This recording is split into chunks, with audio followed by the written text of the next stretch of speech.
Welcome to Lazy Reviews. Today I'm going to visit a region I haven't visited before on this channel. I'm going to talk about the Estonian movie November from 2017. And as you may be able to see, I am in a bit of an unusual place here, at least if you've seen my other videos. My normal filming spot is taken up by a lot of stuff, so I have to jump to bed to make the review here, and it does change things a bit as there's a big echo here, so I have to keep my voice a bit down as much as I can, trying to adjust so it doesn't disturb the audio too much. And it's not so much that it's a different room, it's actually the same room, that's how small my apartment is. So the review I'll be doing on November, it's gonna be a spoiler-free review, but I'm also not going to talk that much about the plot, because honestly there's not much plot to talk about. And I'm more going to talk about the movie, how it works, why it doesn't work, and then do some comparative analysis or comparative talk to other movies that do similar things but do it better. And I will say this review will come off as a big critique. I do think there are a lot of qualities in November, and that is why if you do want to watch something you haven't seen before, or you likely haven't seen before, then don't watch my review before you've seen the movie, because I might spoil the experience for you. I had high expectations when I went into this movie, and I will ruin this for you. It is marketed as a horror movie. This is not a horror movie. I went in expecting a horror movie. It's a love story. It's a love triangle, a boring love triangle. What it does have, a lot of nice visuals, a lot of nice ideas. And that's why it's not a complete waste of time, and that is why I will not ruin it for you in case you are intrigued. It's a different experience. There is talent at display in this movie. The talent is just not in the script. It is not exactly in the acting. I will not say it's necessarily the fault of the cast. I think it's more the script or the direction, because it's just quite a boring and hollow movie. If you still want to watch the movie without having it spoiled, then end the review now, because I will go into it. I will go into the plot minimally, because there's not a lot to say, and then I will say what works, why it doesn't work, and what could be better, and why we should get more movies like November, but why, not that I expect them to listen to me, but why I hope they do learn from this. The people who make these movies, because they are rather artistic. They are not movies that necessarily will sell well. They are movies that are difficult to market to a big audience. It is a low budget movie, but it's still maybe not low budget enough for this to be this type of movie that would really get greenlit a lot, that would really get a lot of budget. And that's why we should really treasure when we get movies like this, even if they are not perfect. It's like people only do things because they get paid. And that's just really sad. That's a big enough intro, I think. So I will go into the review. I will start talking about this movie now. So let me start with a very quick plot summary. So judging from what we see in the movie, it is set in an alternate timeline in Estonia in around the turn of the century, the 19th to the 20th century. The clothes and everything makes it look like it might be past, so it might be in the early 20th century, but definitely before the First World War. At the time, Estonia would have been a part of the Russian Empire, but although a part of the Russian Empire, the country was ruled by German gentry, so a lot of the people the Estonians would have encountered would have been local Germans, not Russians, because the Germans through the Holy Orders had been residing and directly or indirectly ruling the area for hundreds of years at this point. Depending on how you look at it, maybe around 800 years since the early mid-13th century. So that's why we see Estonians and we see Germans in the movie.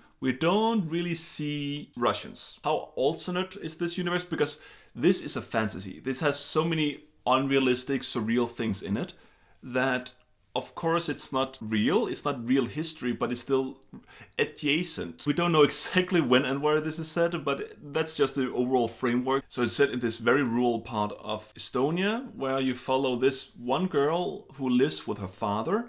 Her mother has passed, and she is in love with the only other young guy in the village, it seems. Later we see a few more young guys, but they're probably married and everything. So the only available young guy in the village, she's in love with him. But that only available young guy in the village is actually in love with the daughter of the local German baron. The local German baron lives alone in his castle with his daughter and some staff. It's not really clear if the staff lives there as well or if they live elsewhere. They likely live elsewhere, judging by the lot of night scenes where we see the house and only 2 rooms are lit. So if the staff does live there, they are at bed at the time, and I don't think they're meant to live there. They are meant to live in the village, I think. Also, what is interesting is, so of course this is the German gentry, but this is still rural, poor Estonia. So yes, they are upper class, they are gentry, they are powerful, but they rule a very poor village, and their castle or their palace, whatever you would call it, the mansion I think is a better word, is in shambles. It looks terrible. The staff consists of two people, from what I could gather. I forgot what you called it, but like an overseer of the mansion, and then one staff lady. They are the rich and wealthy in this society, but they are still really poor. As you can see, I'm smiling. This is something I do like, this commentary, because yes, there is something very reminiscent across Eastern Europe at the time, going into Poland as well, where there was this huge aristocracy where a lot of them were poor. Of course, Poland this time was partitioned, but even before the partitioning, a lot of the gentry was really poor. And this just shows you, this tier system of, well, okay, the most powerful and the rich in this society are still dirt poor and would be considered peasants by probably the local count or whatever their superior part of the aristocracy in the system would be. So yes, I mean, these are still the wealthiest of the filth. And this movie, it's filthy. People are filthy, people are dirty, people are ugly. People are actually so ugly that it's sometimes difficult to look at the movie. It really feels like this movie hates peasants. Of course, I'm not going to say this completely unrealistic, but this movie really goes deep into that. Even in the late 19th, early 20th century, the peasantry was unwashed, filthy people without teeth who were uncultured. And I'm not saying that there's no truth to that, but it does go into all the stereotypes we do see in our fantasies. It's just taking all the ideas of how bad things are and dial them up to 10. There's some lovely filth down here. Oh! How'd you do? So this is the setting, and we have this girl being in love with a guy being in love with this woman. And that's it. There are a few other plot elements. And I will say plot elements because there are many more elements, but there are a few other plot elements. One of them being that the dad of the girl is an asshole and wants to marry off the girl to this old, not very good looking guy who plans to kill his wife so he can marry this young girl. And the dad is on board with that. Remember, this is at a time where a girl didn't have much choice in who she wanted to marry, so yeah, it's just tragic, but that's quite realistic. That's actually it. That's it. That's the movie. That's what's happening in this movie. So when I said there are a lot of other elements, not plot elements in the movie, one thing that actually made me watch it, and I'm not going to spoil much here because it's all of what I'm saying now will be in the first 5 minutes of the movie. I watched the first 2 minutes, then paused it, thought to myself, I'm going to review this because this looks insane. And I wrote to someone saying, come over tomorrow, we're going to watch this movie together. It's going to be a ride. I am going to review this odd Estonian horror movie. It's gonna be cool. And while watching it together, I was a bit taken back. I felt like I'd oversold the movie because the first few minutes of the movie really isn't what you get. So what you see in the first movie, this weird thing, it turns out, I forgot the name of them, I think they're called Kremla or Kreta, something like that. There are these robots in the film, and these robots are built, essentially created by the farmers, from whatever they have available. So the first robot you see, it has the skull of a cow or the skull of some other animal. It's this wheel with, I think, a scythe or some other blades on it, and it can somehow fly. And I mean, it's a really cool scene. He uses it to kidnap a cow from some other farm. It's really hilarious. It's quite scary is maybe the wrong word, but eerie. It's really eerie. And for some reason he doesn't like it. It just gave him a cow, and then he's just annoyed with it, and he gives it an impossible task, and the task makes it blow itself up out of confusion because he asks it to build a ladder out of bread, and it gets so confused by this request that it dies. And the thing is, these robots have to constantly do something. So you constantly need to set them to do different tasks. And this movie, it's called November. It's set in November. So of course there's not much field work to do for peasants, especially back in the day, but probably also today. Late autumn, winter season, there's not really much to do. So of course it might be difficult to keep finding jobs for this to do. He didn't really build it to cut down trees or anything, so it doesn't really seem that useful. Again, it's really just built from whatever these people can string together. It is, so they're very basic, very weak essentially, and not very useful. So this does lend into one of the big issues of this film. I'm not gonna spoil how they're made. It's quite intriguing how these robots are made. Not just from what I told you, but actually how they come into life. But when you know how this happens, when you know what it takes to create a robot, it makes absolutely no sense. He would be willing to discard it so quickly. It's also established it's something that all respectable farmers should have. And again, knowing about the lore of it, it kind of makes everything a bit messed up and really weird, and it doesn't really work. I will go into more of the things later on, but that's the big issue I have with this movie. The biggest issue I have is it has these cool ideas that adds to the world building, but actually completely doesn't add anything to the world building because they're introduced in this world, but they're not strong into it. They're not really implemented in a way where the world makes sense. They don't add anything to the world. It's still just this weird love story, but then suddenly something happens, isn't this weird? Or suddenly something happens, isn't this cool? And all the best elements, if I just told you about all the best elements of the movie, I'm not going to do that because that would be spoiling it. But if I told you about all the best elements, this sounds like an amazing movie. But all the best elements of this movie might be 10 minutes in total, maybe 15 out of 2 hours. The remaining 1 hour 30 or more is just this boring love story that is really nothing. It's waste of your time, the love story. It's the bare basic, and it doesn't really have the talent behind it to really make it worth your while. The love story is boring as all hell, and it's just a period piece love story. Get the fuck out of here! No, I cannot, it's serious! So there is this one thing where I do think they actually implemented quite well. It does have to do with the robots, and I'm not going to spoil it, but for those of you who have seen the movie, I can say the snowman. Of course, there's a lot with that character that does really expand the universe, but also really makes no sense. It really just...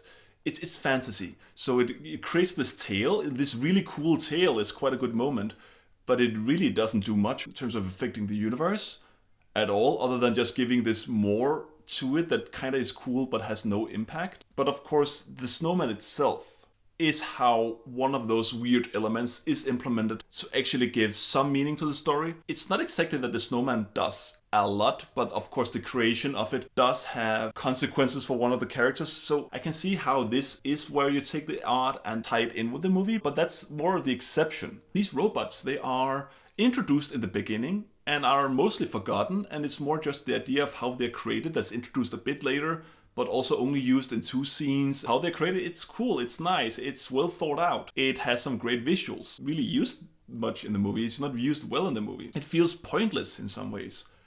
Again, you have conversations with these robots that are cool, that are nice, but that's it. They don't add anything else to this main story. They are side pieces.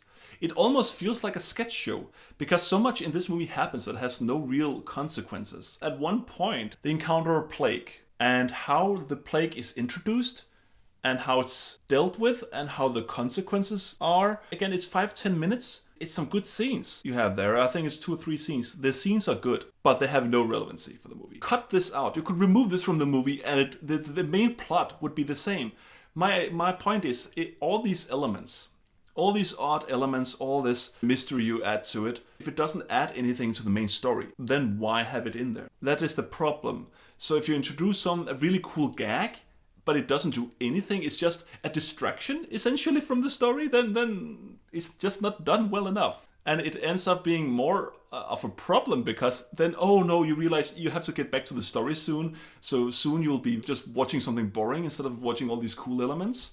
Also, early on, you realize that there is this one day in the year where the dead come back to life, sort of, and people are talking to them, and it's really cool, but also it's kind of silly, poorly implemented, because it doesn't explain anything about who comes back or not. Most of the families have 2 visitors, and the visitors tend to be male, but sometimes women also come back. You can see there are many women. So are we to understand that those are only the forefathers that wanted to visit the living grandchildren or children? I mean, the visuals of it is cool. The conversations are funny, but the world building is terrible. It's not written well enough. The ideas are not good enough. They're not carried out well enough to make sense. I think you can do a lot with a fantasy setting, and things don't have to make sense. Some things can be magical or mysterious or whatever. But if you introduce something like, okay, so the dead come back alive and they visit their loved ones, why are there so few who decide to come? Who decides to come? It's just, there's so many questions, unnecessary questions coming from that. And I think it's one of those moments where you should just accept it. And this was so early in the movie that at the time I accepted it as it was, but the more plot problems I encountered with the movie, the more issues I had with it moving along, the more I came back to reevaluating all the issues I've seen up until that point. And I think that's another thing. It's if the story is good enough, if you're enough entertained by a movie, it's more easy to forget its sins.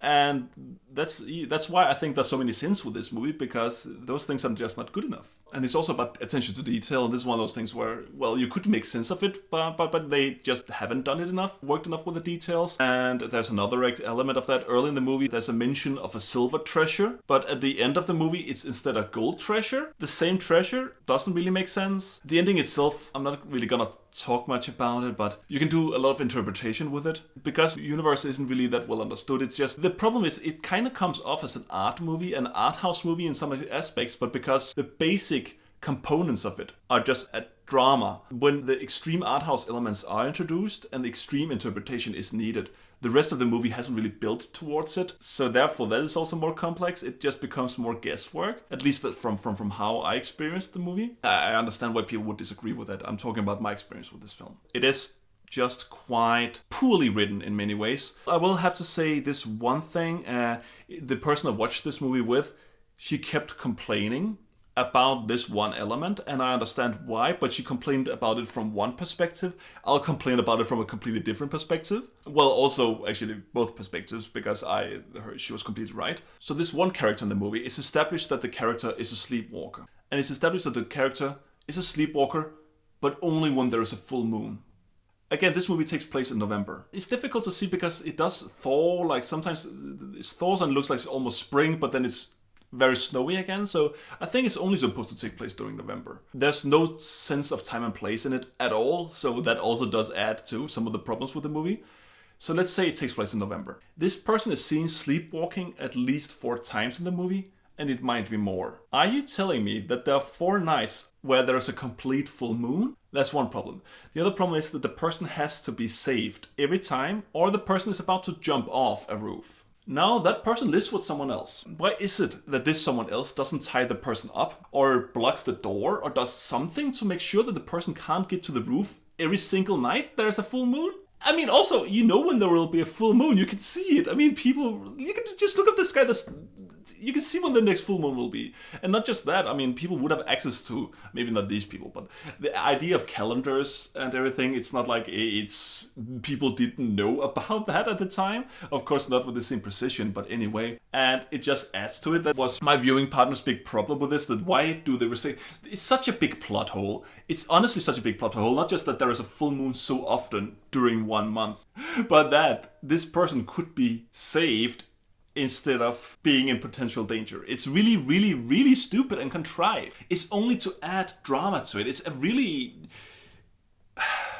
It's the kind of stupid things you would read in some medieval fairy tale or Brother Grimm's fairy tale, where you think, this doesn't make any sense, but it's a fairy tale, it's meant to be symbolic, it's not meant to be a story. And of course a lot of this movie is symbolism, but a lot of it isn't. A lot of it should be taken, I would argue, at face value for how it is presented in the movie. Considering the movie's universe, in the movie's universe, this is face value. At this point, I've said most of the things I want to say about the movie, but there is one other aspect I just want to bring out for my own pleasure.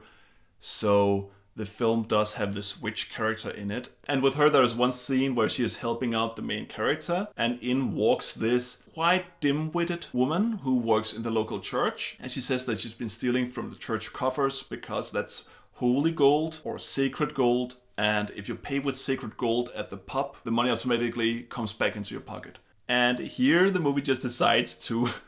well, hate on their neighbor Latvia. So when the witch asks her, who told you that? And the lady replies, a Latvian. Lätlasel on suu ja tagumik vahetuses ja sealt ei tule muud kui sitt.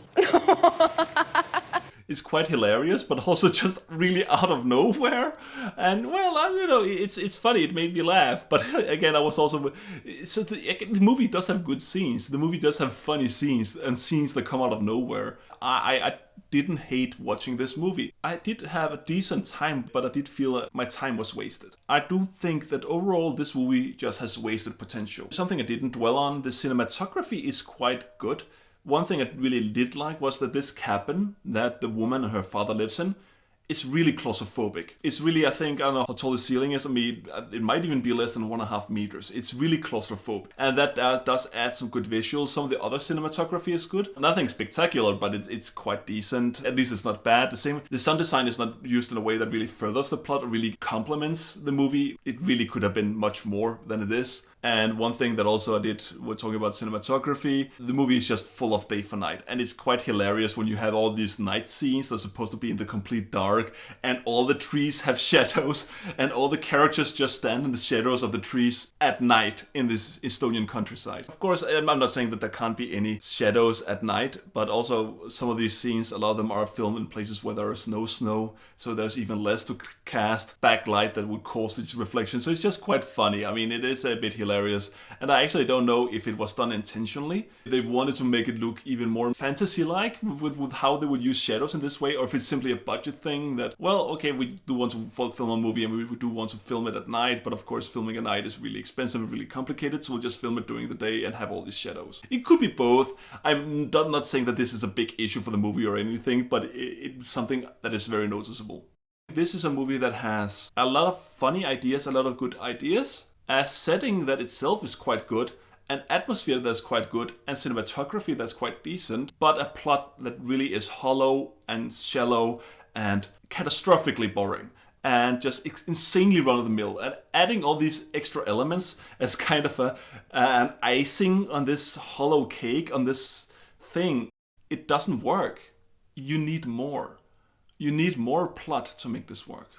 And that's why I was thinking, okay, who actually makes weird movies, mysterious movies, funny movies, fantasy-like movies, but adds enough of a plot and blends it enough together with the plot? Again, my other big complaint with November is that these elements are not complementing. They're just subtracting in a way, because they are so good that they make the rest look even worse. So who actually managed to make movies that have both a good plot, maybe a more surreal plot, but also some elements that are odd and what this movie tries to do? I can think of two directors who are really famous for this. One is David Lynch, another is Lars von Trier. I know they're not the only two ones, but they're the two ones I can really emphasize right now, because their movies are really mysterious and odd and add fantasy, magical realism, black comedy, really inventive ways of making cinema, together with actual plots. I will admit I'm not a big fan of David Lynch. I'm not a big fan of Lars von Trier. I have watched many of their movies, not all of them,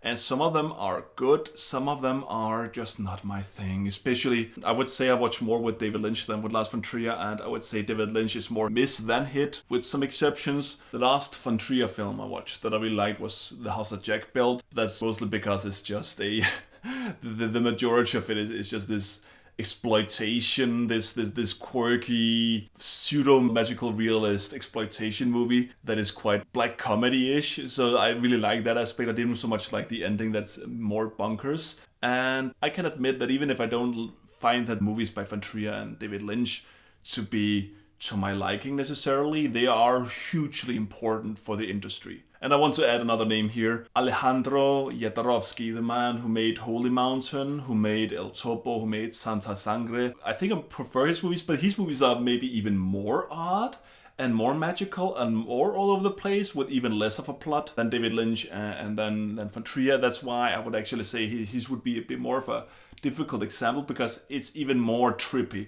It's less about the plot. So it's not exactly the movie I would use to highlight the path that November could have taken in comparison, but it's just another more arthouse director, trippy arthouse director who do make very interesting movies that are also, at least they do have some plot, some resemblance of a plot. Whether or not you like these movies, I think it's just very important to support them and support them in this industry. It's important that whether it's going to the cinema or watching them when they're available on streaming services, it's important to show support and appreciation and interest. These different movies, these movies that defy the conventions, that dare to experiment, because we need these movies to question our idea of cinema. They need to break the boundaries, to experiment with what could be achieved, what can we do next mixed with this medium that we really don't get from mainstream movies, and even some of the maybe less profitable movies, some of the more indie movies, they might also not do it in this way, because this requires such a vision, not even necessarily a budget, but such a vision and such a freedom for them to do it, and of course people who want to distribute, to buy in these movies, and therefore we need to show the industry for the purpose of supporting plurality of cinema, diversity in cinema. We need to do what we can to show support so we get more movies like this, because these directors are so influential in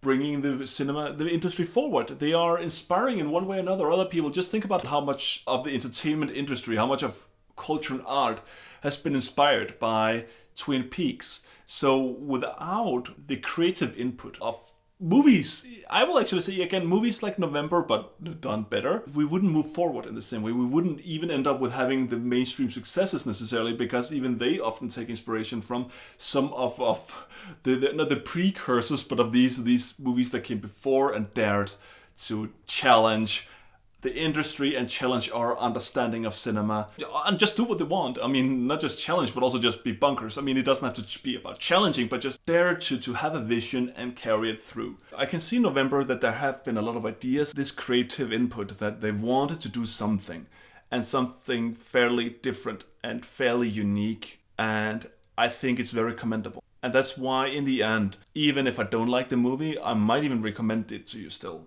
because it is different. It is unique. Fortunately, maybe you will enjoy it much more than I did. So in the end, I think I will end up recommending it to you. I do want to end the review saying that we need these movies to improve our industry, even if we want to watch slop 90% of the time, even if we're really happy about the slop we get, we do need these different directors, these different producers and writers, these creative inputs to improve the industry and also improve the slop we get in the future. So yes, I guess that does mean I recommend the movie by default. Well, again, that case is a recommendation. I hope you enjoyed my little opinion piece, my little review of November. If you did, well, great. Also, if you of course are disagreeing or if you have other perspectives, I would really love to actually read your comments to see, well, where I might be just pulling things out of my ass, or if there are some things I didn't get, especially if you're Estonian. I would especially be interested in hearing some of the background for some of the things that happen in the movie, because there are a lot of these traditions that I am not aware of. So maybe this movie has much more to say for Estonians, or maybe it is much easier for Estonians to read the movie than it was for me. Maybe it has more to do with their culture, with their traditions. And for that reason, it could have much more meaning and essentially be much better for those in the know than for a foreigner like me. So, of course, I would be very appreciative to hear other people's inputs and thoughts about the movie. And also, I am going to make another video that's kinda in the same vein as this, that does expand it a bit, that does talk about something slightly similar. And if you're interested, you can subscribe to see when that comes out, or just stay tuned. And that's it for me. I try to be a channel that mostly reviews franchises, but of course that takes time. And I also just have a lot of other ideas I throw around. So if you're interested in watching videos about different franchises, especially horror movie franchises, this might be a channel worth subscribing to for you. If you have the time, if you have the desire. But that's it for me. Thank you for listening to me for this long, and have a great day. Bye.